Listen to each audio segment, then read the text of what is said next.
Bible એક કલમ છે. તારી યુવાવસ્થાના દિવસોમાં તારા સર્જનહારનું સ્મરણ કર. પછી તમે પાછળ વાંચો 12મા અધ્યાયમાં સભા શિક્ષકનું પુસ્તક 12મા અધ્યાયની પહેલી જ કલમમાં તારી યુવાવસ્થાના સમયમાં તારા સર્જનહારનું સ્મરણ કર. પછી નીચે લખ્યું છે માઠા દિવસ આવે પહેલા. એ માઠા દિવસો કયા છે? વાંચો તો. તું કહે કે એમાં કોઈ જ શાંતિ નથી. તું કહે કે એમાં કોઈ, હું કાઢું છું, કોઈ જ શાંતિ નથી. સભા શિક્ષકનું પુસ્તક ચેપ્ટર 12 વર્સ 1 ઓનવર્ડ્સ શું કહે છે? માઠા દિવસો આવે પહેલા વળી જે વર્ષો વિશે તું એમ કહે કે તેમાં મને કઈ સુખ નથી, તે નજીક આવ્યા પહેલા તેનું સ્મરણ કર. પછી સૂર્ય તથા પ્રકાશ, ચંદ્ર તથા તારા અંધારામાં જતા રહેશે. એટલે શું? તમારી આંખો દેખશે, ડબલ અને ટ્રિપલ ચશ્મા પહેરવા પડશે. શું કરવું પડશે? કારણ કે તમારી આંખો બરાબર દેખાશે નહીં. જો તમે જીવનના આ સમયને બરાબર ધ્યાનથી નહીં લો ને તો પેલો સમય તમારે પ્રોબ્લેમ થશે. આંખે અંધારા આવશે એટલે તમારી આંખ એ પ્રોપરલી જોઈ શકશે નહીં. સૂર્ય તથા ચંદ્ર અંધારામાં જશે. વરસાદ પછી વાદળા પાછા આવશે એટલે એક સમસ્યા જશે અને બીજી આવશે. એક જશે ને બીજી આવશે. મને પગમાં દુખે છે, મને પેટમાં દુખે છે, મને માથું દુખે છે, મને કાનમાં દુખે છે, મને દાંતમાં દુખે છે અને મને પાછળ પીઠમાં દુખે છે. આ સમસ્યાઓ ચાલુ થઈ જશે. પછી તે દિવસે તો ઘરના કારભાર ધ્રુજશે એટલે પગ. આ શું કહે છે? એ માથા વળીને ચાલશે. આમ ચાલતા ચાલતા તમને તકલીફ પડશે. પછી ઘરના કારભારી ધ્રુજશે અને બળવાન માણસો વાંકા વળી જશે. એટલે તમારી આ જે કમર છે એ હવે આમ થશે. એક વખત એક બેન દાદીમાં આમ બહુ આમ વાંકા નમીને ચાલતા હતા. તો તમારા જેવો એક તોફાની છોકરો આવ્યો. દાદી શું શોધો છો? શું કહ્યું? તો દાદીએ લાકડી છૂટી મારી. દાદી શોધતા નતા પણ બિચારા સીધા ચાલી રહ્યા. પણ કે છે એવા દિવસો આવશે. અને પછી દર્દનારી સ્ત્રીઓ થોડી હોવાથી તેમનો ટોટો પડશે એટલે કે તમારા દાંત બધા જતા રહેશે. અત્યારે ભલે બ્રશ ના કરતા, ચિંતા ના કરો, એકવાર બધા જતા રહેવાના. જો કેટલા બધાના દાંત પીળા છે. ચહેરાથી મેકઅપ કરીને આવે છે, દાંતને મેકઅપ કરતા નથી. એટલે કે દાંત તમારા જતા રહેશે. પછી શું થશે? વળી હોવાથી તેનો ટોટો પડશે અને બારીઓમાંથી બહાર જોનારની દ્રષ્ટિ ઝાંખી પડી જશે. એ ફરી આંખોની વાત કરે છે. વળી રસ્તામાંના બારણા વાસી દેવામાં આવશે એટલે તમારા કાને ઓછું સંભળાશે. હે હે હે કરતા રહેશો પછી. એટલે આમને તો કંઈ સંભળાતું જ નથી અને કંઈ સંભળાતું જ નથી. તમારા કાન પ્રોપરલી વર્ક નહીં કરે. ત્યારે દડવાનો અવાજ ધીમો થશે અને માણસ પક્ષીના અવાજથી જાગી જશે. એટલે આખી રાત ઊંઘ આવવાની નથી. પક્ષીનો અવાજ કેટલો વહેલો આવે? સવારે વહેલા. અને ત્યારે તમને ઊંઘ જ નહીં આવે. આખી રાત ચિંતામાં જશે. પછી પક્ષીના અવાજથી જાગી જશે એટલે સર્વ જ્ઞાનીઓનું માન કરશે. અવાજ તમારો અત્યારે કેટલી સુંદર રીતે બોલો છો ભાઈ, તમારો અવાજ કર્કશ થઈ જશે. અવાજ એની ઇફેક્ટ છોડી દેશે એટલે કે તમારા અવાજમાં એકદમ કર્કશતા આવી જશે. પ્રોપર અવાજ નહીં હોય. અને એ સર્વ જ્ઞાનીઓનું માન કરશે. હા, તેઓ ઉચ્ચારથી વિશે કે તમને આમ રોડ ઉપર ચલાવશે કે ઉચ્ચારમાં જશે ને ત્યારે તમને બીક લાગશે ને તેમને રસ્તે ચાલતા જતા ભય લાગશે. બદામના ઝાડને ફૂલો ખીલશે ને તીડ ગોળરૂપ થઈ જશે. એનો મતલબ કે બદામના ઝાડની વાત એટલે હવે પાથામાં ડાઈ લગાવવાનો સમય આવી ગયો. શું કરવાનો સમય આવી ગયો? ધોળાવાળા કેવા કરવાના? બદામને ફૂલો કેવા થાય? વ્હાઈટ થાય, હે ને? એટલે તમારા વાળ બધું સફેદ થઈ જશે. અને રુચિ નાશ પામશે. તમે કંઈ પણ ખાશો તમને મજા આવશે નહીં, ટેસ્ટ લાગશે નહીં. તમારા જે સ્વાદ છે, નળી સ્વાદના જે સ્રાવ છે બધા જતા રહેશે. કેમ કે માણસ પોતાના દીર્ઘાને મરવાની તરફ ધીરે ધીરે આગળ વધી રહ્યા છે. આવું થાય ને એ પહેલા શું કરવાનું છે? તારા સર્જનહારનું સ્મરણ કર. જે સુંદરતા ઉપર આપણે જબરજસ્ત ઘમંડ કરીએ છીએ ને એક દિવસ ઉતરી જશે. જે તંદુરસ્તી ઉપર આપણે જબરજસ્ત ઘમંડ કરીએ છીએ જતી રહેશે. જે અવાજ ઉપર, જે જ્ઞાન ઉપર, જે બુદ્ધિ ઉપર આપણે અત્યારે ઘમંડ કરી રહ્યા છે ધીરે ધીરે ઉતરી જશે. મારા એટલા બધા વાંકા વાળ હતા તમારી ઉંમર નહોતો ત્યારે કે જો અંદર કોઈ જૂનું આવે ને તો ગભરાઈને ગમે ત્યાં જતી રહી, આમ હાથ પણ ના જાય. હવે હું અત્યારે કહું કે આવા વાળ હતા તો દેખાય છે, બધું ધીરે ધીરે ધીરે ગાયબ થઈ જશે, જતું રહેશે. એ સમય જતો રહ્યો, સમય જતો રહ્યો, સમય જતો રહ્યો, બધું જતું રહ્યું. હવે શું રહ્યું? હવે ધીરે ધીરે ધીરે ધીરે એક બીજા યુગમાં આવ્યા, બીજા સમયમાં આવ્યા. પણ આ સમયમાં, એ સમયમાં મેં ઈશ્વરને જીવન સોંપ્યું હતું એટલે અત્યારે કામમાં આવી રહ્યું છે. એમ તારી યુવાવસ્થાના દિવસોમાં તારા સર્જનહારનું સ્મરણ કર. હવે જો અહીંયા આગળ એક ફોટોગ્રાફ છે અને આ જે તમે જુઓ કે આજની દુનિયામાં એચીવમેન્ટ, સક્સેસ, સફળતા બધાને બહુ જોઈએ. તમને બધાને ફર્સ્ટ ક્લાસ ફર્સ્ટ જોઈએ, બધાને ગોલ્ડ મેડલ જોઈએ, બધાને કંઈક ને કંઈક મળવું જોઈએ, પ્રાઇઝ મળવી જોઈએ. હવે જો એ રોબર્ટ કુલમન નામનો એક સ્પોર્ટ્સ રિસર્ચર હતો, એણે એક પ્રશ્ન કર્યો. 198 ખેલાડીઓને બેસાડ્યા તમારી જેમ અને એક પ્રશ્ન કર્યો કે છે શું તમારે ગોલ્ડ મેડલ જોઈએ છે? ઓલિમ્પિકમાં ગોલ્ડ મેડલની જરૂર છે? તો બધા કહે હા અમારે ગોલ્ડ મેડલ જોઈએ છે. તો કે છે જો તમારે ગોલ્ડ મેડલ જોઈએ તો તમારે એક દવા લેવી પડશે, સ્ટેરોઇડ દવા. એ મેડિસિન તમે લેશો એટલે તમારામાં એક જબરજસ્ત તાકાત આવી જશે. એવી તાકાત આવશે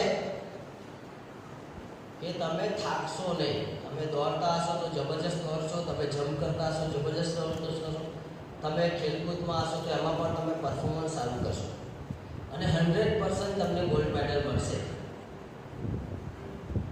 પણ તમે 5 જ વર્ષમાં મરી જશો, કારણ કે એ દવા તમને 5 વર્ષમાં મારી નાખશે. અડધાથી ઉપરના લોકોએ કહ્યું કે અમારે મરી જવું છે પણ અમારે ગોલ્ડ મેડલ જોઈએ છે. એનો મતલબ કે એ લોકોએ જીવનને નકારી નાખ્યું અને ગોલ્ડ મેડલને એમને સ્વીકાર્યું. આજે એવું જ કરીએ છીએ. ઈશ્વરે જે જીવન આપ્યું છે એને આપણે નકારી રહ્યા છે, એવા કામ કરીને જેનાથી જલ્દી મોત આવી રહ્યું છે, જલ્દી આપણે નિરાશ થઈ રહ્યા છે, જલ્દી આપણે આ દુનિયાની અંદર એકરૂપ થઈ રહ્યા છે. 5-6 વર્ષમાં ભલે મરી જવાનું થાય પણ મને ગોલ્ડ મેડલ તો મળે છે. જે જીવન ગોલ્ડ મેડલ કરતા વધારે ઇમ્પોર્ટન્ટ છે એને લોકો આજે નકારી રહ્યા છે. અને જે જીવન નકામું છે, ક્ષણિક છે, થોડા સમયનું છે, શોર્ટ ટર્મ કહેવાય, ટેમ્પરરી છે, થોડાક સમય ખુશ આપે છે એને લોકો લઈ રહ્યા છે. આ જુવાનો છે. જુવાનો શું કરે છે? થોડા સમયની ખુશી માટે લઈ રહ્યા છે. આનાથી ખુશી મળશે, આનાથી ખુશી મળશે. કેટલાક લોકો વ્યસન તરફ જાય છે, કેટલાક લોકો વ્યભિચાર તરફ જાય છે, કેટલાક લોકો ગુંડા કામ તરફ જાય છે, કેટલાક લોકો ઈશ્વરને ન ગમતા કામ તરફ જાય છે. આ શોર્ટ ટર્મ ખુશી માટે જઈ રહ્યા છે. કેટલાક લોકો તો એવું કરે છે કે આના કરતાં મરી જવું સારું, સુસાઇડ કરવું છે. વિચારતા જ હોય મને આ ના મળ્યું મરી જઈશ, મને આ ના મળ્યું મરી જઈશ, મને આ ના મળ્યું મરી જઈશ, મને બાઇક ના મળ્યું મરી જઈશ, મને મોબાઈલ ના મળ્યો મરી જઈશ, મને આ છોકરી સાથે લગ્ન થયું ના થયું મરી જઈશ, મારે આ છોકરા સાથે લગ્ન ના થયું મરી જઈશ. શોર્ટ ટર્મ, થોડા સમય માટે શોર્ટ ટર્મ. પણ જીવનની તો વાત જ નથી કરતા. જે જીવન એનું છે જ નહીં. કહે છે કે એનો મતલબ એવો છે કે લોકોએ ગોલ્ડ મેડલને પસંદ કર્યું, લોકોએ જીવનને પસંદ ના કર્યું. જ્યારે હું ગોલ્ડ મેડલને પસંદ કરું અને જીવનને પસંદ ના કરું, એનો મતલબ એવો છે કે ઈશ્વર મારે તારી જરૂર નથી, મારે તો ગોલ્ડ મેડલની જરૂર છે. તો પછી મરણ પછી પણ ઈશ્વર શું કહે છે? હવે તું ગોલ્ડ મેડલ છે તો ગોલ્ડ મેડલમાં જ રહે, મારી પાસે આવવાની જરૂર નથી. કેમ આવું કરે છે? એનું કારણ શું છે ખબર? એની લાઈફમાં કંઈક ખૂટી રહ્યું છે. એને સક્સેસ જોઈએ છે, એને લોકપ્રિયતા જોઈએ છે, એને બહુ બધા પૈસા જોઈએ છે, એના લાઈફમાં કંઈક મિસિંગ છે, એને લાઈફમાં કંઈક અસંતોષ છે, એની જીવનમાં કંઈક એવી બાબતો છે જેના કારણે એવું કહે છે કે મારે આ જોઈએ છે, આ જોઈએ છે, આ જોઈએ છે, આ જોઈએ છે, આ જોઈએ છે, પણ ઈશ્વર જોતા નથી. એને એમ લાગે છે કે હું આ કરીશ તો મને શાંતિ મળશે, હું આ કરીશ તો મને આનંદ મળશે, હું આ કરીશ તો મને ખુશી મળશે, આ કરીશ તો મને આનંદ મળશે. અને એટલા માટે એના જીવનમાં જોયું તમે એક એવી બાબત છે જે મિસિંગ છે, ખૂટી રહી છે. સમજો કે તમારા જીવનમાં કંઈક ખૂટતું હોય તો તમે જે પણ કરો ને એમાં નિરાશા હોય. તમે અભ્યાસ કરશો તો પણ નિરાશા છે, તમે નોકરી કરતા હશો તો પણ નિરાશા છે, તમે લગ્ન કરશો તો પણ નિરાશા આવશે, તમે જે પણ વસ્તુ કરશો એ બધામાં નિરાશા નિરાશા નિરાશા નિરાશા નિરાશા નિરાશા નિરાશા આવશે. મારી જ વાત કરું, 22 વર્ષ સુધી મેં બધું જ કર્યું જે ઈશ્વરને નહોતું ગમતું, અને મારે એટલા માટે કરતો હતો કે આ કરવાથી મને શાંતિ મળે, આ કરવાથી મને શાંતિ મળે, આ કરવાથી મને, પણ જે પણ કરું ને થોડાક સમયમાં મને પકડાઈ ગયું કે આ બરાબર નહીં, આ બરાબર નહીં, આ બરાબર નહીં. પછી મને ખબર પડી કે મારા જીવનમાં કંઈક ખૂટતું હતું. શું ખૂટી ગયું છે? કંઈક ખૂટતું હોય ને તો તમે ક્યારેય આનંદ કરી શકશો નહીં. મારી પાસે એક સ્ટોરી છે, કદાચ આપણે માઇકની ખબર નહીં પણ તમે જોઈ શકો છો. આ એક માણસ છે, એક છોકરો છે, બ્રાયન એનું નામ છે. બ્રાયનને સક્સેસ થવું હતું. I want to B success.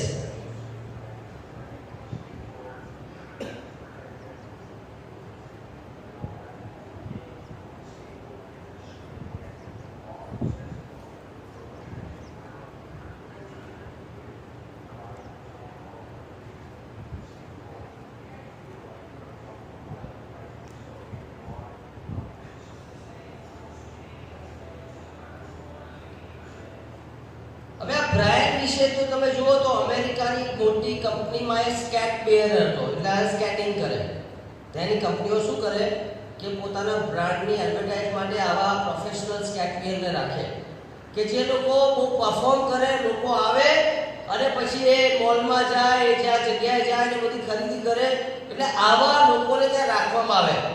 તો બ્રાયનની તમે વાત માનો તો કે જે બ્રાયન જે હતો એ એટલો જબરજસ્ત હતો કે લોકો દૂર દૂરથી એને જોવા આવે, દૂર દૂરથી એને જોવા આવે, કારણ કે બ્રાયન જેવો બીજો કોઈ નહીં. પણ બ્રાયન એમ કહે છે કે એ માણસના જીવનમાં બધું જ હતું કે જે 15 વર્ષની ઉંમરે એને શરૂઆત કરી પ્રોફેશનલ સ્કેટબોર્ડર.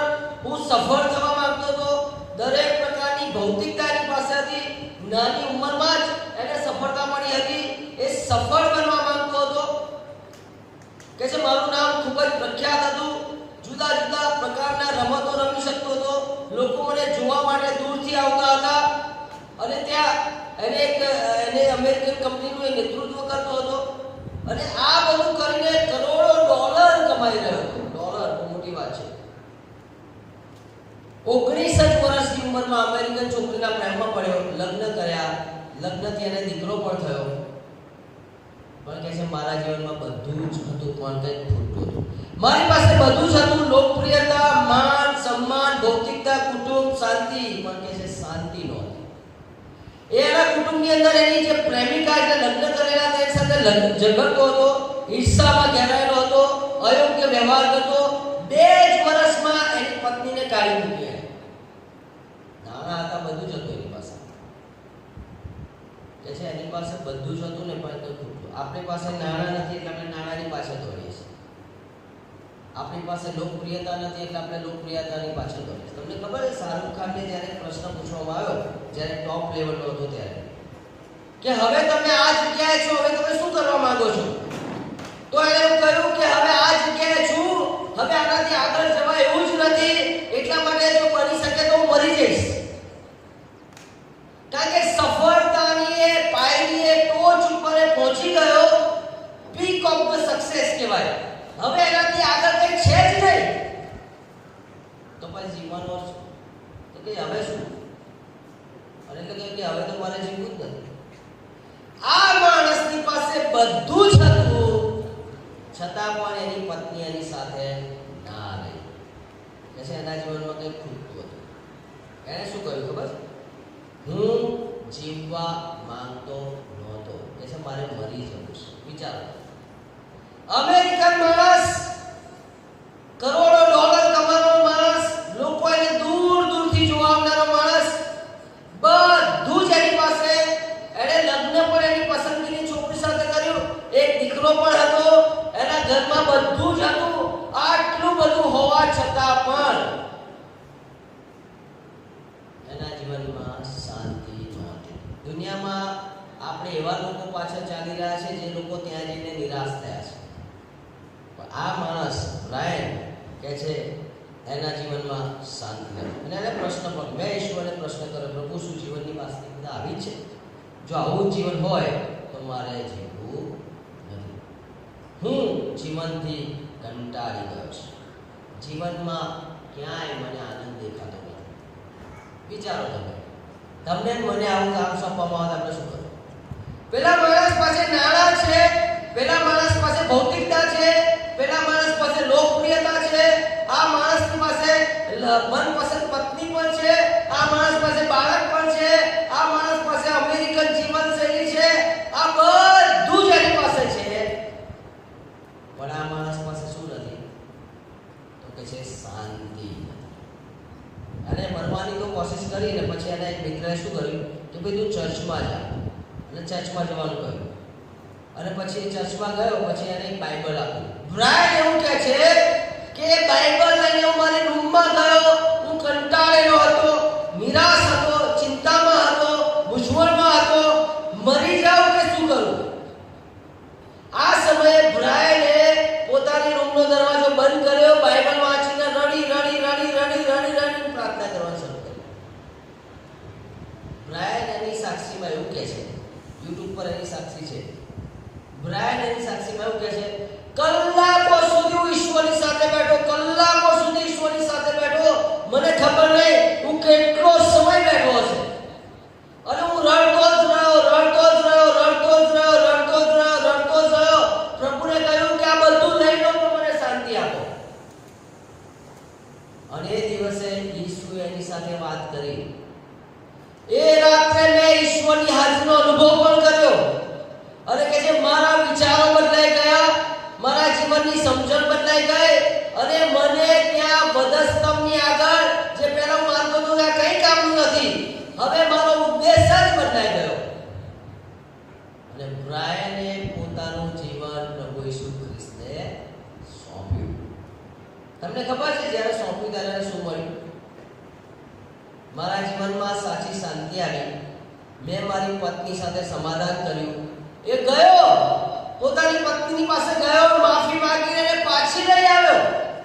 મને મારું પરિવાર પાછું. જે કામ નાણાં ના કરી શક્યું, જે કામ લોકપ્રિયતા ના કરી શક્યું, જે કામ એની સફળતા કે સક્સેસ ના કરી શક્યું, એ કામ બ્રાયનના જીવનમાં પ્રભુ ઈસુ ખ્રિસ્તે કર્યું. સમજ્યા તમે? આપણે આપણી જીવનને બ્રાયનની જગ્યાએ મૂકો.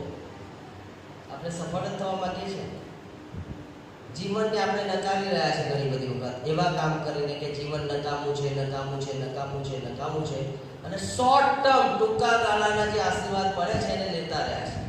આ લઈએ, અને આ બાજુ ઈશ્વરે જે જીવન આપ્યું છે, ભલે નુકસાન થતું, ભલે બગડી જતું, ભલે નષ્ટ થતું, પણ આપણે શોર્ટ ટર્મ ટૂંકા ગાળાના બ્લેસિંગ્સ આશીર્વાદની પાછળ જીવી રહ્યા છે. પ્રભુ ઈસુ ખ્રિસ્તે શું કર્યું? માણસ આખું જગત મેળવે અને તેના આત્માનો નાશ થાય તો તેને શું નામ? What a profit? શું પ્રોફિટ છે? મારી પાસે લોકપ્રિયતા આવે, મારી પાસે જ્ઞાન આવે, મારી પાસે સારો પરિવાર આવે, મારી મનપસંદનો દીકરો છોકરો કે છોકરી સાથે મારા લગ્ન થાય, મને બધું જ મળી જાય. પણ આ સંસારનું છોડું ને મારી આંખો નર્કમાં પૂરે તો શું લાગે? હું 2 દિવસ પછી નર્ક પર સંદેશો આપવાનો છું. સાંજે આવજો, તમે ટાઈમ કાઢજો, જાણજો કે નર્ક શું છે. કારણ કે એની પર બહુ સંદેશા અપાતા નથી, પણ મારી ઈચ્છા છે કે સંદેશો લઈએ, જેથી આપણને ખબર પડે કે પ્રભુ ઈસુ ખ્રિસ્તે પૃથ્વી પર આવવું પડ્યું. એ નર્ક એટલું ભયંકર છે કે ઈશ્વરે પોતે બચાવવા માટે આવવું પડ્યું. કેમ? એ જો કે તમને જગત તો મળશે, પણ જગતનું જીવન, જગત મળવામાં ઈશ્વરનું જીવન જતું રહેશે તો શું કરશું? જગતનું દરેક જ્ઞાન, ડાપણ ને જે બધું છે એ બધું તમને મળશે, પણ તમને એ નહીં મળે જે ઈશ્વર આપવામાં છે. શાંતિ તમારા જીવનમાં? શું શોધી રહ્યા છે? તમારું સર્ચ શું છે? સક્સેસ, વ્યક્તિ, લોકપ્રિયતા, શેમાં આનંદ શોધી રહ્યા છે? હું એટલો બધો મૂર્ખો હતો કે 22 વર્ષનો હતો ત્યારે હું એક જગતમાં આનંદ શોધી રહ્યો, દુનિયામાં. હું ટ્રાય કરતો હતો કે આ કરવાથી આનંદ મળશે, આ વ્યસન કરવાથી આનંદ મળશે, આ પાપ કરવાથી આનંદ મળશે, આમ કરવાથી આનંદ મળશે, આ કરવાથી આનંદ મળશે. હું તો દરેક જગ્યાએ આનંદની શોધમાં હતો.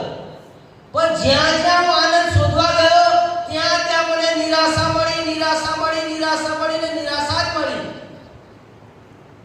25 જુલાઈ 2001 બપોરે 2:55 મેં એક બીજો પ્રયત્ન કર્યો. અને શું પ્રયત્ન હતો?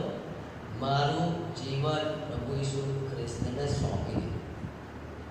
અત્યાર સુધી હું આનંદ મેળવવા માટે હું પોતે દોડતો હતો, પણ 25 જુલાઈ 2001 ના દિવસે મેં ઈશ્વરને સોંપી દીધું.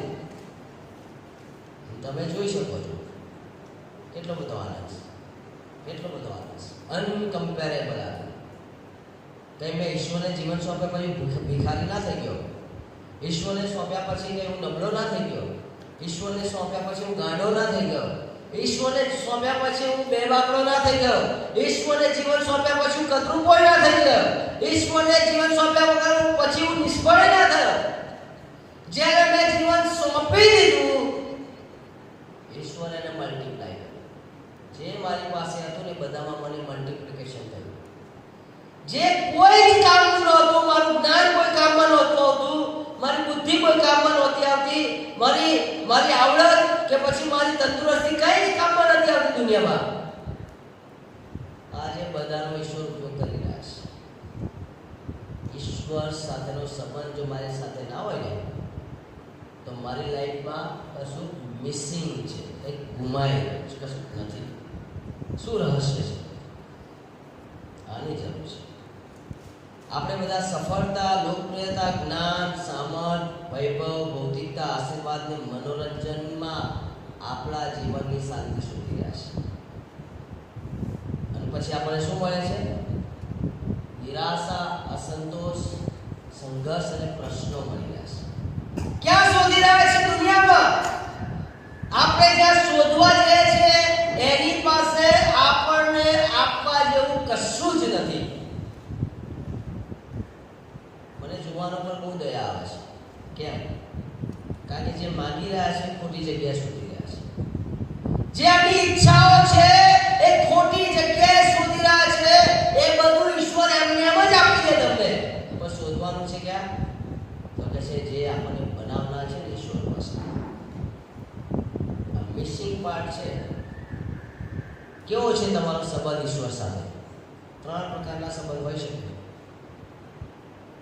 કેવો છે સંબંધ? પહેલો સંબંધ, શું તમારો ઈશ્વર સાથેનો સંબંધ ઠીકઠાક છે? ટેમ્પરરી? ક્યારેક બાઇબલ વાંચો, ક્યારેક ના વાંચો, ક્યારેક પ્રાર્થના કરો, ક્યારેક ના કરો, ક્યારેક ચર્ચમાં આવો, ક્યારેક ના આવો, હે ને? ક્યારેક નો સંબંધ છે. સમટાઈમ. ક્યારેક મુલાકાત, ક્યારેક એવી ઓળખાણ શું કામની? જે આપણી મનમાં આવે ત્યારે વાત કરીએ, મનમાં આવે તો ના કરીએ.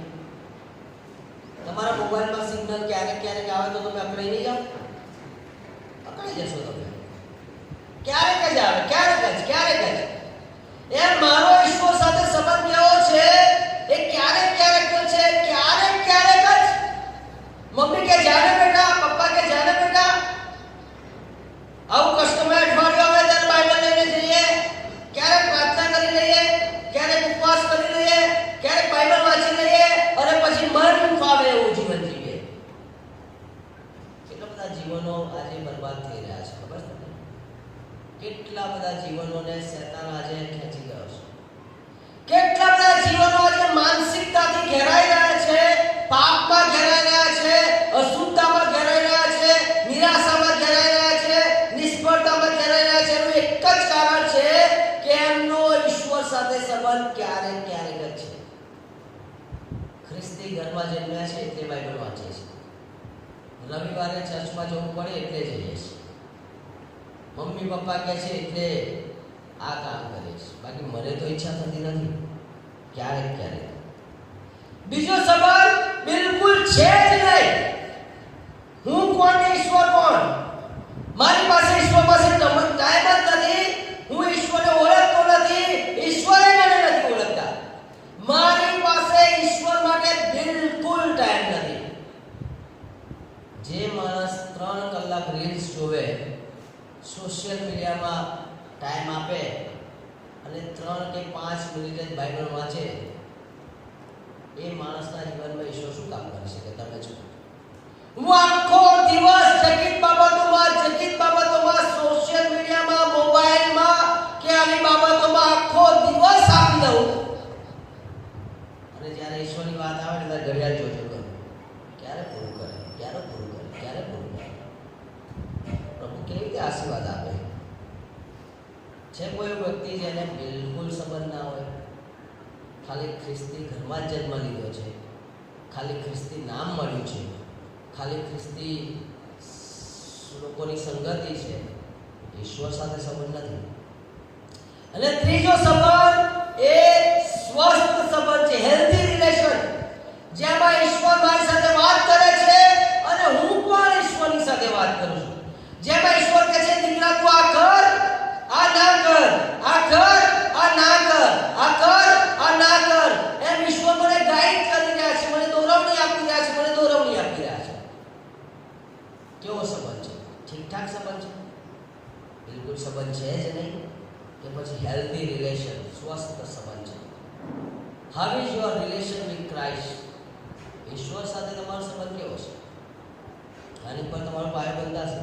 યાદ રાખજો, જેવો તમારો સંબંધ હશે એવું તમારું ભવિષ્ય બનશે. જેવો તમારા ઈશ્વર સાથેનો સંબંધ હશે એવા વ્યક્તિ તમે બનશો, એવો ગેટઅપ તમારો આવશે, એવા શબ્દો તમારા મોંમાંથી નીકળશે, એવો સ્વભાવ તમારો બનતો જશે. સંબંધ બહુ જરૂરી છે. જો તમે સફળતા, લોકપ્રિયતા અને બધાની પાછળ દોડશો ને તો બ્રાયનની જેમ અસંતોષ, નિરાશા, હતાશા, સંઘર્ષ અને પ્રશ્નો આવશે. તમને ખબર છે ટોપ લેવલના ફિલ્મ સ્ટારો મોટા ભાગના ડ્રગ્સ, વ્યસનો અને સુસાઇડની પાછળ છે. અમેરિકાની એક હોલિવૂડની એક હિરોઈન મેરિલિન બિલી ગ્રાહમ, જે મોટા પ્રભુના સેવક, એમને દર્શન થયું અને પ્રભુએ કહ્યું કે તું આ મેરિલિન પાસે જા અને મેરિલિનને કહે કે પ્રભુ તને પ્રેમ કરે છે, તું તારું જીવન સોંપ. સુંદર માની સુંદર છોકરી, હોલિવૂડની એટલે કે એક વિશ્વ સુંદરી જેવી છોકરી, બિલી ગ્રાહમે કહ્યું કે મારે તને મળવું છે અને ટાઈમ લીધો. બિલી ગ્રાહમે કહ્યું મેરિલિન, પ્રભુ ઈસુ ખ્રિસ્ત તને કહી રહ્યા છે આજે તારું જીવન સોંપી દે. તમને ખબર છે મેરિલિને શું કહ્યું? મેરિલિન કહે છે, બહુ જ કટાક્ષમાં કહ્યું છે કે હજી હું એટલી બધી ઘરડી નથી થઈ ગઈ કે હું આ ઉંમરે મારું જીવન સોંપું. હજી તો મારે મારા જીવનને માણવાનું છે, દુનિયાને માણવાની છે, દુનિયામાં બહુ જ આગળ વધવાનું છે. આ સમય નથી જીવન સોંપવું. 1 વીક, એક અઠવાડિયા પછી પોતાના જ ઘરમાં, પોતાના વોશરૂમમાં એ મરણ પામેલી હાલતમાં મળી. કોઈ કે આવીને એને મારી નાખી અને તે ફેંકી દીધી. મેરીલિનની પાસે ઈશ્વરનું વચન આવ્યું હતું. મેરીલિને શું કર્યું? ના, this is not a right time.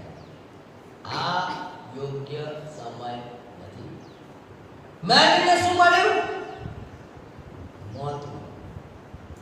ખબર નહીં એને સુસાઇડ કરી કે મોત કરી, પણ કે છે ત્યાં એના ઘરમાં એ મૃતપાય હાલતમાં મળ્યું. આપણામાંના ઘણા બધા લોકો મેરીલિન જેવા હોય છે. ઈશ્વર સાથેનો સંબંધ આવશે ને તો કે છે તમારી લાઈફને ફિક્સ કરશે. જે ખૂટી રહ્યું છે, જે અધૂરું છે, જે નિરાશા લાવનારું છે, જે આમથી તેમ ભટકાવનારું છે, જે બેચેન કરનારું છે, એ જ્યારે તમારા જીવનમાં ઈસુ આવી જશે ત્યારે 100% એ બધું સીધું કરશે. પછી તમારે કઈ જરૂર નહીં પડે. I don't want anything. મારે કઈ જરૂર નથી. Jesus equal to everything.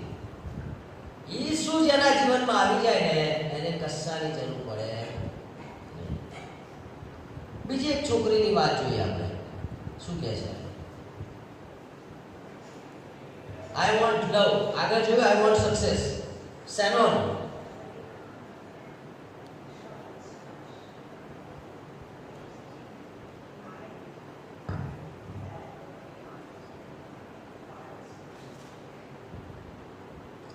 સેનોન એવું કહે છે એ તમારી જેમ તરુણ છોકરી હતી અને એ પાર્ટીમાં જાય, એ મીટિંગોમાં જાય, સેક્યુલર મીટિંગમાં જાય, ક્લબમાં જાય, એ પબમાં જાય, ત્યારે સેનોન એ છોકરાઓ શોધે. એવું કહે કે મને કોઈ પ્રેમ કરતું નથી, મારે પ્રેમ જોઈએ છે, મને પ્રેમ જોઈએ છે, મને પ્રેમ જોઈએ છે, મને પ્રેમ જોઈએ છે. સેનોન હંમેશા છોકરાઓને આકર્ષિત કરવા માટે વારે ઘડીએ સુંદર રીતે તૈયાર થાય અને શું કરે ખબર છે કે ભાઈ મને કોઈ પ્રેમી મળી જાય, મને કોઈ પામી મળી જાય. હું કોઈકનો પ્રેમ શોધતી હતી. હું 22 વર્ષની હંમેશા મને પ્રેમ કરે એવી શોધમાં હતી. મારે કોઈ પ્રેમીની જરૂર હતી જે મને અસીમિત પ્રેમ કરે. લોકોને આકર્ષવા માટે હું ફિલ્મી જીવન જીવતી હતી. મારા માટે તે સર્વસ્વ હતું. હું ગેટઅપ કરું ને મને એમ લાગે મને કોઈ પ્રેમ કરવો જોઈએ, પ્રેમ કરવો જોઈએ, પ્રેમ કરવો જોઈએ. સેનોનની ગેલસા એ જ હતી. મારી શોધ પૂરી થઈ. એક દિવસે મને મારો પ્રેમી મળ્યો. તે પ્રોફેશનલ ડાન્સર હતો. અને એક હતી મારી દુનિયા તે જ હતો. તે પણ મને ખૂબ જ પ્રેમ કરતો હતો. મારે જે જોઈતું હતું એ બધું જ મને એની પાસેથી મળતું હતું. સેનોન કહે છે કે હું એના વગર જીવી શકતી નહોતી. હું મારા પ્રેમીને મળવા માટે ગમે તે કરવા તૈયાર હતી. તેના માટે મેં મારા પિતાને છોડી દીધા, મારા મિત્રોને છોડી દીધા, મારા સગાસણીને છોડી દીધા અને મારા માટે આ પ્રેમી બીજું કોઈ નહીં. સેનોન કહે છે પણ કહે છે હું ખોટી હતી. શું થયું? થોડા સમયમાં શું થયું? મેં મારું જીવન બરબાદ કરી નાખ્યું. મેં તેના પ્રેમમાં બદલાવ જોયો. હવે તે મને પ્રેમ નહોતો કરતો. હવે તેને મારી વાત ગમતી નહોતી. હવે તે મારી સાથે સમય પસાર કરવા માંગતો નહોતો. મારાથી હવે તેને કંટાળો આવતો હતો. આ એ જ પ્રેમી છે જેને શોધવા માટે સેનોન દોડાદોડ કરતી હતી. સેનોને પોતાના પિતાને છોડી દીધા, મિત્રોને છોડી દીધા, સગાઓને બધાને છોડી દીધા. હવે શું થાય? થોડા સમયમાં પેલો પ્રેમી તો બદલાઈ ગયો. અત્યાર સુધી પ્રેમની વાતો કરનારો પ્રેમી, અત્યાર સુધી ખુશ રાખનારો પ્રેમી, અત્યાર સુધી એને ગમે ત્યાં ફરવા લઈ જનારો પ્રેમી, અત્યાર સુધી એની વાતો સાંભળનારો પ્રેમી થોડા જ સમયમાં એ બદલાઈ ગયો. હવે તેને મારામાં ખુશી મળતી નથી. આ સેનોન કહે છે હું નથી ગયો. જે મારે જોઈતું હતું તે ન મળ્યું. એને શું જોઈતું? પ્રેમ. જેના માટે મેં સગળું ગુમાવ્યું તેણે જ મને છોડી દીધું. હું એકલી પડી ગઈ. જીવનની આશા ગુમાવી દીધી. જીવનમાં અસંતોષ અને નિરાશા આવી. Missing part. પણ નિરાશામાં મેં બાઇબલ વાંચવાનું છે. શું કહે છે? મને ખ્રિસ્તના પ્રેમની વાસ્તવિકતા સમજાવવા લાગી. મેં મારું મારું જીવન પ્રભુ ઈસુ ખ્રિસ્તે સોંપી દીધું. ખ્રિસ્તના પ્રેમને કારણે મારા જીવનમાં બદલાવ આવવા લાગ્યું. હું મારું ભૂતકાળ ભૂલવા લાગી અને ધીરે ધીરે ઈસુ મને પ્રેમ કરે છે મને ખબર પડવા લાગી. મને મારું જીવન પાછું મળ્યું, મારા મિત્રો પાછા મળ્યા અને મારા પિતા પાછા મળ્યા અને જીવનની સાચી સમજ મળી. હું ખુશ છું. ઈસુને માટે અમે જીવીશું. અત્યારે જુવાનોમાં કામ કરે છે સેનોન. અત્યારે હાલમાં જુવાનોમાં બહુ જબરજસ્ત કામ કરે છે. એ સેનોનને શું જોયું? પ્રેમ જ જોયું. આપણા માટેનું જુવાનો અત્યારે આપણી નજરો ક્યાં ફરી રહી છે? માતા પિતા ક્યાં અભ્યાસ કરતા નથી, ક્યાં ને ક્યાંય ફર્યા છે.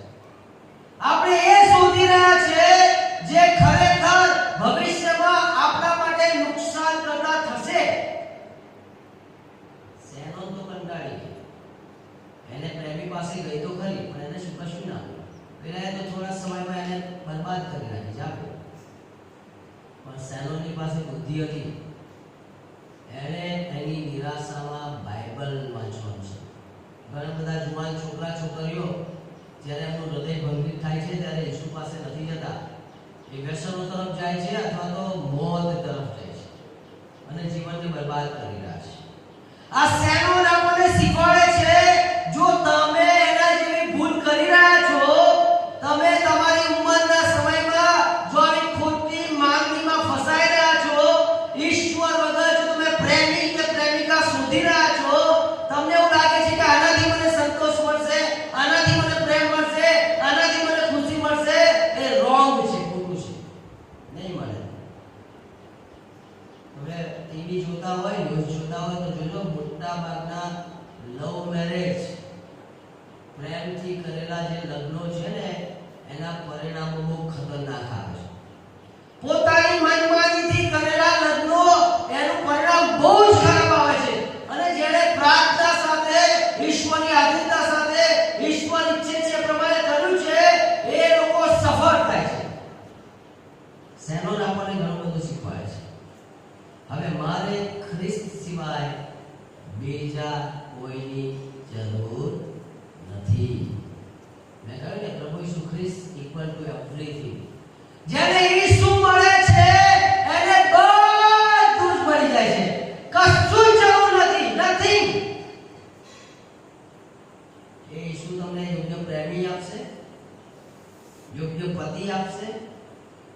એ જ ઈસુ તમને દરેક બાબતો આપશે જે તમારે જોઈએ છે. એ પ્રાર્થના સાથે કરેલી ઈશ્વર પાસેની માંગણી તમને, પણ એવું નહીં આપે કે તમને ભવિષ્યમાં નુકસાન થાય. માત્ર ઈસુ જ, પ્રભુ ઈસુ જ એ કામ કરી શકે. જો શું થયું, રહસ્ય શું? આપણે વિચારીએ છીએ એવું કદાચ થતું નથી અને એવું હોય પણ નહીં. સેનોનના જીવનમાં શું હતું? તો કે છે સેનોનના જીવનમાં પ્રેમ જોઈતો હતો અને સેનોને દુનિયામાં પ્રેમ શોધ્યો. પ્રેમ તો એને ઈસુ પાસે. શું ખૂટતું હતું? પ્રેમ. She want love. I want love. મારે પ્રેમ જોઈએ છે, મારે પ્રેમ જોઈએ છે, મારે પ્રેમ જોઈએ છે, મારે પ્રેમ જોઈએ છે, મારે પ્રેમ જોઈએ છે. પણ પ્રેમ કોને આપ્યો? પ્રભુ ઈસુ ખ્રિસ્તે આપ્યો. બીજો એક માણસ છે સુલેમાન રાજાની વાત કરો. અત્યાર સુધી જીવી ગયેલા માણસમાં સૌથી હોશિયાર, ધનવાન, જ્ઞાની, સૌથી વધારે લોકપ્રિય માણસ, સૌથી વધારે સામર્થવાન માણસ. તેણે કહ્યું કે હું આ બધાનો આનંદ ભોગવીશ. તમે જાણો છો કે એને કેટલી પત્નીઓ હતી ખબર છે? એને 1700 કોન્ક્યુબાઇન કહેવાય અને 300 વાઇફ કહેવાય. 1000 જેટલી એને પત્નીઓ હતી. પણ એ કહે છે કે વ્યર્થતા અને બધું જ વ્યર્થ. આટલું બધું એની પાસે હતું, એને જે માંગ્યું બધું જ એને મળ્યું, પણ કે એના જીવનમાં અસંતોષ હતો. એ તમામ બાબતો એને કોઈ પણ રીતે કામમાં આવી નહીં. અને આખરે શું કહે છે? પણ તેણે કહ્યું મેં મારા હાથના દરેક કામોને જોયા, તે સગળું વ્યર્થતાની વ્યર્થતા વ્યર્થ જ છે. સભા શિક્ષક બીજો અધ્યાય 11 કલમ 37 વખત 37 ટાઈમ વ્યર્થ વ્યર્થ વ્યર્થ વ્યર્થ વ્યર્થ. ઇંગ્લિશમાં vanity vanity vanity vanity vanity. આ શબ્દો વ્યર્થ છે બધું. ઈસુ વગર જે પણ તમે મેળવો છો એ બધું જ નકામું છે, એમાં કશું જ મળશે નહીં. જેવું છે ભૌતિક દુનિયા, એની પાસે બધું જ હતું, પણ કે છે મિસિંગ શું હતું? તો કે છે ઈશ્વર સાથેનો સંબંધ. આ એક કોમેડિયન છે અમેરિકામાં, હે ને, મિખાએલ એનું નામ છે. મિખાએલ શું કરે છે? કે છે આ મિખાએલની વાત કરો તમે,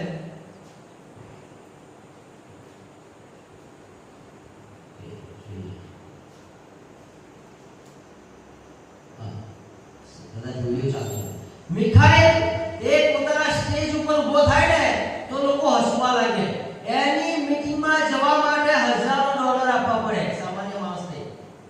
પણ મિખાએલ એમ કહે છે આ દુનિયામાં મારે કોઈની જરૂર નથી, હું જબરજસ્ત માણસ છું. અને એને એમ કે હું તો સારો માણસ છું, મારે કોઈ વ્યસન નથી, અને હું તો સફળ અને લોકપ્રિય છું. છતાં પણ એમાં અસંતોષ, ડર અને એકલતા પણ હતો. એક દિવસે ઈસુને મળે છે. એક મીટિંગમાં ઈસુ સાથે મુલાકાત થઈ. એને ખબર પડી હું પાપી છું, પાપનું ભાન થયું, અને એ દિવસે એનું જીવન બદલાઈ ગયું. અને ત્યારે એના જીવનમાં સાચો આનંદ આવ્યો. મિખાએલ શું કહે છે? હું ખોવાયેલો હતો, 27 વર્ષની ઉંમરે, અને સત્યની ભાન નહોતી, હે ને, ખોવાયેલો હતો, નર્કમાં જતો હતો, નર્કનો ભાગીદાર હતો, જીવનનો કોઈ ઉદ્દેશ નહોતો, કારણ કે એના લાઈફમાં શું ખૂટી ગયું. બ્રાયનની વાત કરો તો એનામાં સફળતા પણ કશું નહોતું. સેનોનની વાત કરો તો એને પ્રેમ જોઈતો હતો, પ્રેમ મળ્યો, પણ છતાં પણ એને નિરાશા મળી. સુલેમાન રાજાની વાત કરો તો એની પાસે બધું જ આવ્યું, છતાં પણ વ્યર્થતાની વ્યર્થતા, સગળો વ્યર્થ. મિખાએલની વાત કરો કે એની પાસે સારો માણસ હતો, નિર્વ્યસની માણસ હતો, ઈસુ વગર એ નકામું જીવન. આટલી બધી વસ્તુ આવે તો ભૌતિકતાને હોય ને તો એ પણ તમારામાં એક મિસિંગ પાર્ટ છે. તમને બનાવનાર સર્જનહારની સાથે તમે મુલાકાત ના કરો ને તો તમે ભટકતા જ રહેશો, ભટકતા જ રહેશો, ભટકતા જ રહેશો, ભટકતા જ રહેશો. તમને ક્યારેય શાંતિ મળે નહીં. પ્રભુ ઈસુ ખ્રિસ્તે કહ્યું, માર્ગ, સત્યતા, જીવન હું છું. માત્ર પ્રભુ ઈસુ ખ્રિસ્ત જ જીવન આપી શકે છે. એ તમને પ્રેમ કરે છે. અને જો તમે બીજે કોઈ પણ જગ્યાએ શાંતિ શોધી રહ્યા છો, આનંદ શોધી રહ્યા છો, સંતોષ શોધી રહ્યા છો, એ બધી જગ્યા ફેર જવાની છે. કારણ કે કોઈની પાસે તાકાત છે નહીં. ઈસુ વગર તમને સાચું જીવન આપે એવું કોઈ નથી. ઈસુ જ આપે છે. શું કરવાનું છે? Let us come to Christ. હે ને, એ તમને શાંતિ આપશે, તમને આનંદ આપશે, તમને જીવન આપશે, અને તમારા જીવનનો અર્થ તમને સમજાવશે, બરાબર સમજાવશે. છે કોઈ બ્રાયન અહીંયા? બ્રાયન જેવો કોઈ વ્યક્તિ છે જે દુનિયાને પામવા માટે દોડાદોડ કરે છે? એ પામી લેશો ને પછી નિરાશા જ છે. કોઈ સેનોન જેવી છોકરી કે છોકરો જેને કોઈ પ્રેમ કરે માટે દોડાદોડ, દોડાદોડ, દોડાદોડ, દોડાદોડ, દોડાદોડ, દોડાદોડ, સવાર સાંજ એક જ વિચાર, સવાર સાંજ એક જ વિચાર, સવાર સાંજ એક જ વિચાર. હું તમને ગેરંટી આપું છું, એ મળી જશે ને પછી નિરાશા જ આવશે, પછી ચિંતા જ આવશે, પછી સમયની બરબાદી છે ને જીવનની બરબાદી. એ સુલેમાનની જેમ તમને બધું જ મળી જશે, પણ યાદ રાખજો, વ્યર્થતાની વ્યર્થતા સઘળું. મિખાએલની જેમ તમે સારા હોઈ શકો, તમારું વ્યસન નથી, તમે બહુ સારા છો, નિર્વ્યસની છો, લોકપ્રિય છો, સીધા સાદા છો, પ્રમાણિક છો, પણ ઈસુ વગર છો તો પણ ખતરનાક છે. આજે બપોરે ઈસુ આ ફિક્સ કરી શકે છે. તમારી દોડધામને ફિક્સ કરી શકે છે. તમારી જે જીવનશૈલીમાં બદલાવ લાવી શકે છે. તો પ્રયત્ન શું કરવાનો ખબર છે? આ ચાર લોકોએ શું કામ કર્યું ખબર તમને? ચાર લોકોએ એક જ કામ કર્યું. એ ઈસુ પાસે આવ્યા. એ બ્રાયન ઈસુ પાસે આવ્યો. કલાકો સુધી આને સારી નાખ્યા. એને ખબર પડી કે પાપમાં હતો. સેનોની ઈસુ પાસે આવી, એ રડવા લાગી અને એને એનું હૃદય ઈસુને ઠાકી નાખ્યું. સુલેમાન 12મા અધ્યાયમાં કહે છે ઈશ્વર એક દિવસ ન્યાય કરશે. મિખાએલને ખબર પડી હું સારો છું પણ પાપી છું. હું પ્રમાણિક છું પણ પાપી છું. હું વ્યસન નથી કરતો પણ પાપી છું. મારામાં પાપ છે. પાપ રાજ કરે છે. બાઇબલ કહે છે પાપનો મુસાવો મરણ છે. માણસે નરકમાં જવું પડશે. યોહાનની સુવાર્તા 3 અધ્યાય 3 કલમમાં લખ્યું છે જો કોઈ માણસ નવો જન્મ પામ્યો નથી તો એ માણસ દેવનું રાજ્ય જોઈ શકતો નથી. પ્રકટીકરણનું પુસ્તક ખોલો, એનો 20મો અધ્યાય જુઓ અને છેલ્લી કલમ. જો કોઈ જીવનના પુસ્તકમાં નોંધેલો માલુમ પડ્યો નહીં તો તેને અગ્નિની ખાઈમાં નાખી દેવામાં આવ્યો. પ્રકટીકરણનું પુસ્તક 20મો અધ્યાય 15મી કલમમાં એક ગંભીર ચેતવણી આપી છે. જો કોઈ માણસ ભલે ખ્રિસ્તી ઘરમાં જન્મ્યો હોય, ભલે બાઇબલ વાંચતો હોય, ભલે ચર્ચમાં જતો હોય, ભલે દાન આપતો હોય, ભલે એનું નામ ખ્રિસ્તી હોય, ભલે ચર્ચની સંગતિમાં ભાગ લેતો હોય, પણ જો એનું નામ જીવનના પુસ્તકમાં લખાયું નથી તો ક્યાં જશે ભાઈ? તેને અગ્નિની ખાઈમાં નાખી દેવામાં આવે. જો વાંચું છું, જો કોઈની જગ્યાએ હું મારું નામ વાંચું છું. જો જેકબનું નામ જીવનના પુસ્તકમાં નોંધેલું માલુમ પડ્યું નહીં તો તેને અગ્નિની ખાઈમાં નાખી દેવામાં આવ્યો. આ જીવનના પુસ્તકમાં નામ લખાયું છે તમારું? શું લાગે? તમારી પાસે લોકપ્રિયતા હોઈ શકે, તમારી પાસે સારી તંદુરસ્તી હોઈ શકે, તમારી પાસે જ્ઞાન હોઈ શકે, તમારી પાસે આવડત હોઈ શકે, તમે ફર્સ્ટ ક્લાસ ફર્સ્ટ પાસ થતા હોઈ શકો, તમારું કુટુંબ બહુ ધનવાન હોઈ શકે, તમારી પાસે બધું જ છે, પણ શું તમારું નામ જીવનના પુસ્તકમાં લખાયું છે? હું જ્યારે ઈશ્વરથી દૂર હતો ને ત્યારે આવા સંદેશા આવતા હતા. હું માનતો જ નહોતો. પછી મને ખબર પડી કે હું મૂર્ખ માણસ છું. સેનોનને ખબર પડી, એણે માની લીધું, બ્રાયને માન્યું અને સુલેમાનને ચાન્સ મળ્યો જ નહીં. અને એટલા માટે હિબ્રુના પત્રના 11મા અધ્યાયમાં સુલેમાનનું નામ નથી, વિશ્વાસની દોડવાનું નામ નથી. એ મિખાએલને ખબર પડી કે ભાઈ હું પાપી છું અને તેને કબૂલાત કરી. જો કોઈ માણસ જીવનના પુસ્તકમાં નોંધેલો માલુમ પડ્યો નહીં તો તેને અગ્નિની ખાઈમાં નાખી દેવામાં આવે. પણ એ 14મી કલમ શું કહે છે? મરણ તથા હાદેસને અગ્નિની ખાઈમાં નાખવામાં આવ્યો. અગ્નિની ખાઈ એ જ બીજું મરણ છે. મારા 2 જન્મ છે. એક મારો શારીરિક જન્મ 6-4 અને મારો બીજો જન્મ, મારો આત્મિક જન્મ એ 25-7. જો કોઈ માણસ એક વખત જન્મ લેશે તો 2 વખત મરશે. હું 2 વખત નહીં મરું, કારણ કે મેં 2 વખત જન્મ લીધો છે. અને જો કોઈ માણસ 2 વખત જન્મ લેશે તો એક જ વખત મરશે. હવે મને બીજું મરણ નહીં મળે. કારણ કે મારું નામ ક્યાં લખાયું? જીવનના પુસ્તક. મારું નામ ઓલરેડી ત્યાં લખાઈ ગયું છે. મારું નામ જીવનના પુસ્તકમાં 25 જુલાઈ 2001ના દિવસે લખાયું. અને બાઇબલ કહે છે જેનું નામ જીવનના પુસ્તકમાં લખાય છે એને બીજું મરણ મળતું નથી. પણ અફસોસ છે, આપણું નામ ક્રિશ્ચિયન હોય, અફસોસ છે આપણે ખ્રિસ્તી ઘરમાં જન્મ્યા હોય, અફસોસ છે આપણી પાસે બાઇબલ હોય, અફસોસ છે આપણી પાસે ચર્ચ હોય અને આપણું નામ જીવનના પુસ્તકમાં ના લખાયું હોય. ડેન્જરસ. પણ આજે એક તક તો મળી જાય તમને. લખાવું છે નામ તમારે, બોલો, જીવનના પુસ્તકમાં કે પછી જવા દેવું છે?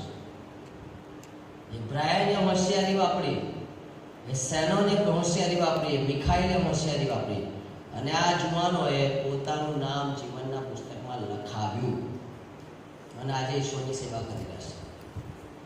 તમે જો આજે તમારું નામ જીવનના પુસ્તકમાં લખાવવા માંગતા હોય તો આ સિરિયસ કન્ડિશન, આ બહુ જ ગંભીર પરિસ્થિતિ છે. અને જો આજે મારું નામ જીવનના પુસ્તકમાં લખાવવું હોય તો તમારે એક કામ કરવું પડે, જે બ્રાયને કર્યું, જે સેનોને કર્યું, જે મિખાઈલે કર્યું. સૌથી પહેલા મારે મારા જીવનને પ્રભુને સોંપવું. એ દરેક પાપની કબૂલાત કરવી પડે જે હું કરી રહ્યો છું. 25 જુલાઈ 2001 ના દિવસે જ્યારે હું આવ્યો ને ત્યારે હું 3 થી 4 દિવસ રડ્યો હશે. કારણ કે મને ત્યારે ખબર પડી કે મારું પાપ એટલું ખતરનાક હતું, બહુ જ ખતરનાક પાપમાં હું હતો, પણ ઈશ્વરે મને છોડાવ્યો. અને એ દિવસે મેં મારું જીવન ઈશ્વરને સોંપી દીધું. અને આજે લગભગ 26 વર્ષ થયા છે. આ 26 વર્ષમાં એ ઈશ્વર જબરજસ્ત રીતે વિશ્વાસુ રહ્યા છે. જે હું જૂના જીવનમાં ડ્રીમ રાખતો હતો ને, એ અત્યારે ઈશ્વર પૂરું કરી રહ્યા છે. મારા સપનાઓ, મારી ઈચ્છાઓ, મારી યોજનાઓ ઈશ્વરના હાથમાં મેં મૂકીને ઈશ્વર એને આશીર્વાદ કરી રહ્યા છે. કેમ? કારણ કે મેં મારું જીવન ઈશ્વરને સોંપ્યું. આંખો બંધ કરીએ, થોડોક સમય બહુ ગંભીરતાથી બેસે. તમને લાગે છે કે બ્રાયનની જેમ તમે જીવનથી કંટાળી ગયા છો? તમને લાગે છે કે બ્રાયનની જેમ તમે સફળતાની પાછળ પડ્યા છો? તમને લાગે છે કે સેનોની જેમ તમે દુનિયામાં પ્રેમ શોધી રહ્યા છો? તમને લાગે છે કે સુલેમાનની જેમ તમે બધું જ જગતમાં મેળવવા માંગી રહ્યા છો? તમને લાગે છે કે મિખાઈલની જેમ તમે સારા માણસ છો, તમે કોઈ વ્યસની નથી, તમારામાં કોઈ અપરાધ નથી? તો આજે હું તમને કહેવા માંગુ છું, આ 4 માણસો એ ખોવાયેલા હતા. બ્રાયને પોતાનું જીવન ઈશ્વરને સોંપ્યું, એનું જીવન બદલાઈ ગયું. સેનોને પોતાનું જીવન ઈશ્વરને સોંપ્યું, એનું જીવન બદલાઈ ગયું. મિખાઈલે પોતાનું જીવન ઈશ્વરને સોંપ્યું, એનું જીવન બદલાઈ ગયું. જો કોઈ જીવનના પુસ્તકમાં નોંધેલો માલુમ ના પડ્યો તો તેને અગ્નિની ખાઈમાં નાખી દેવામાં આવ્યો. છે કોઈ જુવાન જે આજે પ્રભુ ઈસુ ખ્રિસ્ત પાસે આવવા માંગતો હોય, જેને સાથે ઈશ્વરે આજે વાત કરી હોય, કોઈ જુવાન છે? પ્રભુ મને માફ કરો, આજે હું મારું જીવન તમને સોંપું છું. ટુડે છે કોઈ જીવન? તમે તમારો હાથ ઊંચો કરી શકો કે હા પ્રભુ? બધા જ આંખો બંધ રાખી કોઈ કહી શકે કે પ્રભુ આજથી હું મારું જીવન તમને સોંપું છું? કોઈ એક જુવાન છે જો તમારી સાથે ઈશ્વર આજે વાત કરી છે, તો તમને લાગે છે કે પ્રભુએ મારી સાથે વાત કરી છે, હું એ બ્રાયન જેવો છું, હું એ સેનોન જેવી છું, અને ઈશ્વરે મારી સાથે વાત કરી છે? યસ, પ્રભુ તમારો હાથ જુએ છે. છે કોઈ જુવાન? તમારો હાથ? યસ, પ્રભુ તમારો હાથ જુએ છે. યસ દીકરી, પ્રભુ તમારો હાથ જુએ છે. છે કોઈ જુવાન? Yes, thank you lord. હાથ ઊંચો કરીને તમે મૂકી શકો છો. Thank you. છે કોઈ જુવાન? હજી 5 જુવાનોએ નક્કી કર્યું છે કે આજે અમે પાપને બંધ કરીશું, શૈતાનની સામે બંધ કરીશું અને મારું જીવન અમે ઈશ્વરને સોંપીશું. છે કોઈ જુવાન જે આજે પોતાનું નામ જીવનના પુસ્તકમાં લખાવવા માંગતું હોય? તમારો હાથ ઊંચો કરો. યસ, થેન્ક યુ જુવાન, થેન્ક યુ. કોઈ છે જુવાન? થેન્ક યુ જુવાન. પ્રભુએ તમારો હાથ જોયો છે. છે કોઈ જુવાન જે આજે એમ કહેવા માંગતું હોય, પ્રભુ આજે હું મારું જીવન સોંપું છું? 7 જુવાનોએ પોતાનું જીવન સોંપ્યું છે. 8 જુવાનોએ, થેન્ક યુ જુવાન, 8 જુવાનોએ પોતાનું જીવન સોંપ્યું છે. છે કોઈ સેનોન જેવી દીકરી જે દુનિયામાં ભટકી ગઈ છે, જે પાપ તરફ આકર્ષાય છે? ઈશ્વર તમારી સાથે વાત કરે છે. છે કોઈ જુવાન? હજી ફરીથી એકવાર કહું છું, આ તક જતી ના રહે, તમારા માટે મેં ખાસ પ્રાર્થના કરીશું.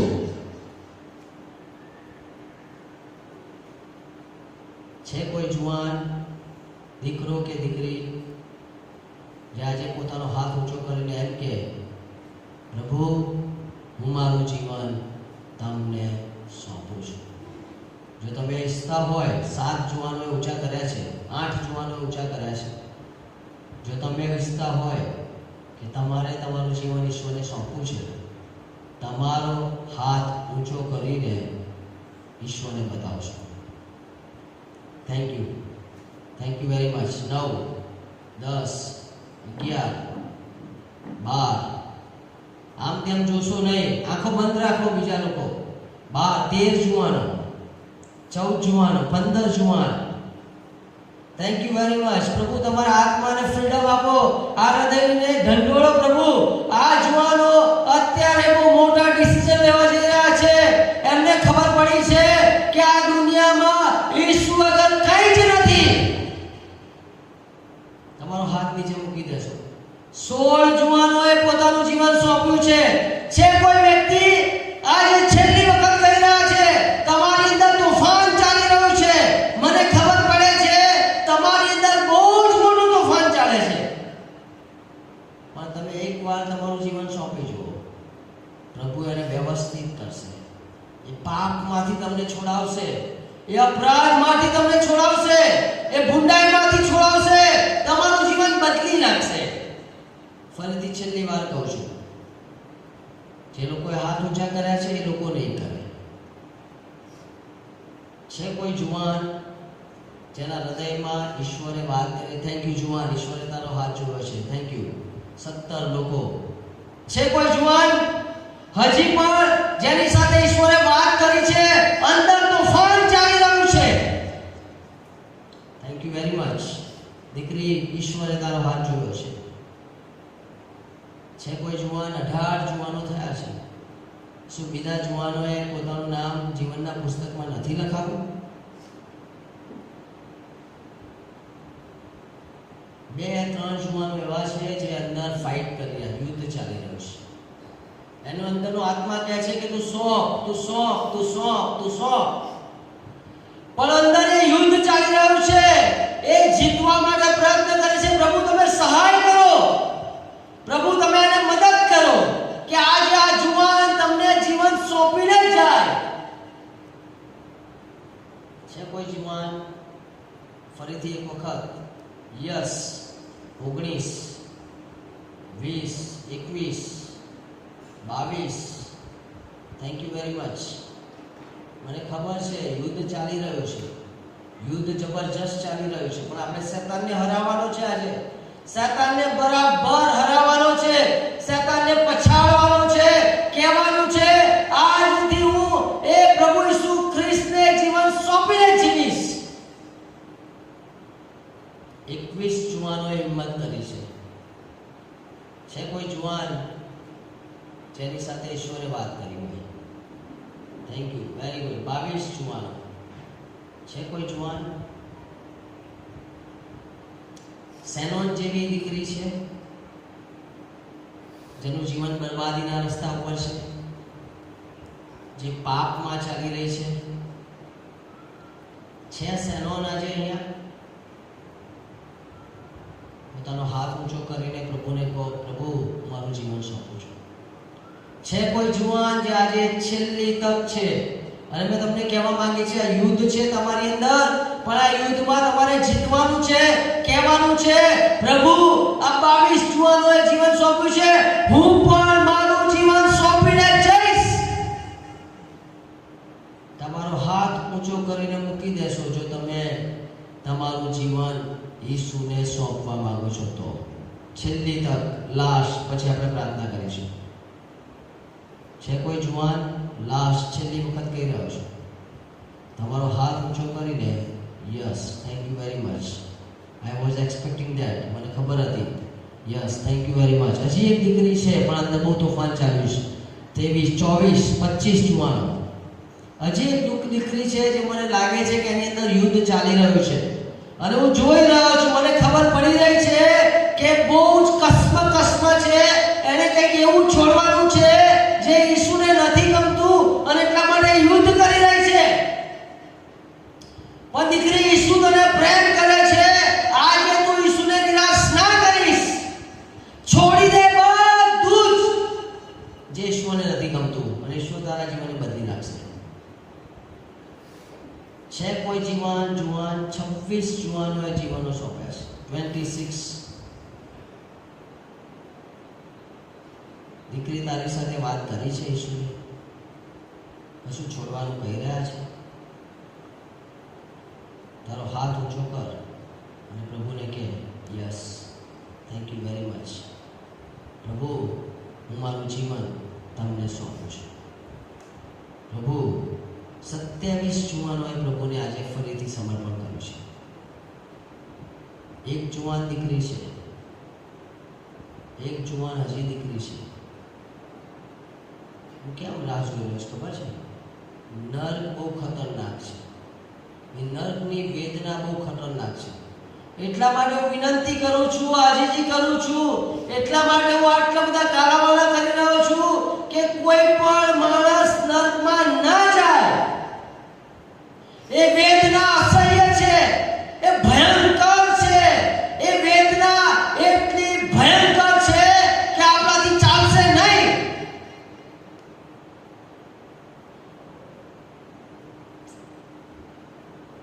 જો તમને લાગે છે કે તમારું નામ જીવનના પુસ્તકમાં લખાવું છે, 26 જુવાનોએ પોતાનું જીવન સોંપ્યું છે.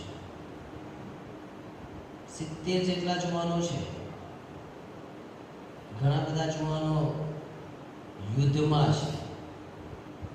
છે કોઈ જુવાન જે આજે પોતાનું જીવન પ્રભુને સોંપે? પોતાનો હાથ ઊંચો કરીને મૂકી દેશો. પોતાનો હાથ ઊંચો કરીને મૂકી દેશો. Last time, thank you very much, thank you Jesus. એ પાપનો પસ્તાવો કરો જે તમે કરી રહ્યા છો.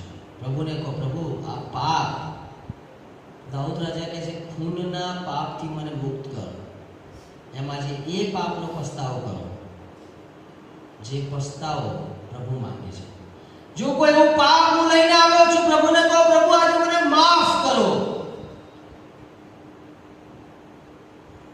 અને પ્રભુ તમને છોડાવશે. પ્રભુ ઈસુ ખ્રિસ્તને મારી પાછળ તમે આ પ્રાર્થના કરી શકો છો. જે લોકોએ પોતાનું જીવન પ્રભુ ઈસુ ખ્રિસ્તને આજે સોંપ્યું છે એ લોકોએ મારી પાછળ આ પ્રાર્થના કરવાની. હે પ્રભુ ઈસુ, તમારો હું આભાર માનું છું. તમારા મનમાં તમે આ પ્રાર્થના કરી શકો છો. હે પ્રભુ ઈસુ, તમારો હું આભાર માનું છું. હું આજે મારા પાપના પસ્તાવા સાથે તમારા ચરણોમાં આવું છું. હું જાણું છું તમને નથી ગમતું એવું દરેક કામ મેં કર્યું છે. તમારી વિરુદ્ધ મેં પાપ કર્યું છે. મને માફ કરો. હું જે પાપ લઈને આવ્યો છું, આવી છું, આજે હું એ પાપને છોડું છું. હું પસ્તાવા સાથે, ખરી સભાનતા સાથે મારું જીવન તમને સોંપું છું. આજથી તમે મારા જીવનના સ્વામી છો.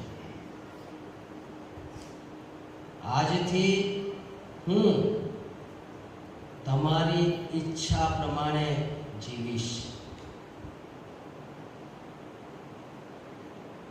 મારો ઉપયોગ કરો. પ્રભુ ઈસુ ખ્રિસ્ત, હું મારા હૃદયમાં તમને આમંત્રણ આપું છું. આજથી સદાકાળ સુધી હું તમને પ્રેમ કરીશ. મને માફ કરો. મારામાં બદલાવ લાવો. મારા જીવનનો ઉપયોગ કરો. મને પ્રાર્થના કરવાનું મન આપો. મને વચનો વાંચવાનું મન આપો. મારામાં આત્મિક ભૂખ ઉત્પન્ન કરો અને મારો ઉપયોગ